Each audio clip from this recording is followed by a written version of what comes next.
The Germericans! Hello. You have to have a room or a bed or something.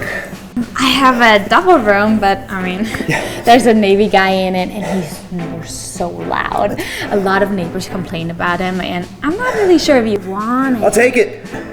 Okay. Let me get the key. Jesus, woman. Yeah? You have a nice day. Yeah. How did you sleep? Oh, never better. No complaints with the Navy guy? I shut him up fast. Oh, how did you manage that?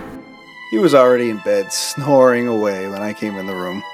So I went over, gave him a little kiss on the cheek, and said, "Good night, beautiful." And he just stayed up all night long watching me.